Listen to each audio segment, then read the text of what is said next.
Hello viewers, welcome back to my channel. Today's topic about microbiologist and its contribution. Microbiology को start करने से पहले सबसे important होता है माइक्रोबायोलॉजिस्ट के बारे में स्टडी करना। तो 5 करके हम माइक्रोबायोलॉजिस्ट के बारे में और उनके कॉन्ट्रीब्यूशंस और किस नेशन से वो बिलोंग करते थे उनके बारे में स्टडी करेंगे। सबसे पहले है एंटोनी वैन ल्यूवेनहॉक, जो कि डच माइक्रोबायोलॉजिस्ट थे। कंसीडर फर्स्ट माइक्रोस्कोपिस्ट वो बोले गए थे क्योंकि उन्होंने सबसे पहला माइक्रोस्कोप को डेवलप किया था। First to observe micro organism using single lens microscope of his design.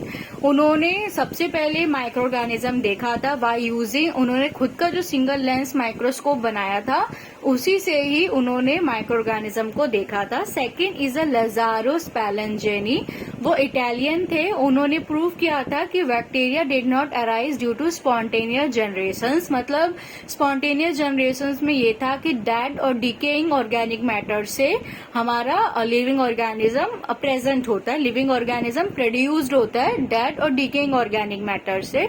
लेकिन लाज़ारो ने ये डिस्प्रूव करा था कि बैक्टीरिया डेड और डिकेइंग ऑर्गेनिक मैटर से डेवलप नहीं होते by developing a sealed sterile broth medium. Develop करके एक स्टेलाइ ब्रॉथ मीडियम, एक ऐसा मीडियम उन्होंने तैयार किया था, लिक्विड ऐसा तैयार किया था जिसके अंदर कोई माइक्रो ऑर्गेनिज्म ग्रो किया ही नहीं था। अगर डेड और डिकेइंग ऑर्गेनिक मैटर से प्रोडक्शन होता है किसी भी लिविंग ऑर्गेनिज्म का तो वो इस सील्ड स्टेलाइ ब्रॉथ में भी हो जाना चाहिए था। तो उन्होंने इस चीज को प्रूव किया था कि बैक्टीरिया स्पॉन्टेनियस जनरेशन से अराइज नहीं होते। Third Edward Jenner, Edward Jenner English के थे, इंग्लिश वाले उनका नेशन था।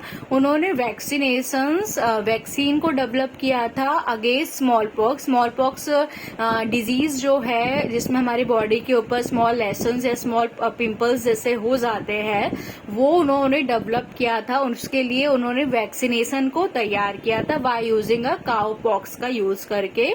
फोर्थ इज हैंस क्रिश्चियन ग्राम, जो डेनिस के थे। उन्होंने डेवलप किया था ग्राम स्टेनिंग प्रोसीजर को, जो बहुत इंपॉर्टेंट है माइक्रोबायोलॉजी में या फिर पैथोलॉजी में बहुत कॉमन है।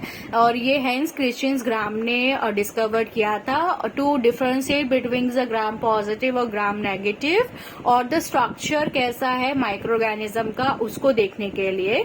Fifth is Charles Laveran, Charles Laveran जो थे वो फ्रेंच के थे जिन्होंने डिस्कवर किया था कि मलेरिया और ट्रिपैनोसोमा कौन से एजेंट से होता है, कौन इसको करता है। जैसे मलेरिया सुडोमोनाज करता है, नहीं मलेरिया जो होता है वो प्लाज्मोडियम करता है और ट्रिपैनोसोमा जो होता है वो ट्रिपैनोसोमा गैम्बेसिस करता है। अफ्रीकन स्लीपिंग सिकनेस हम इसे बोलते हैं।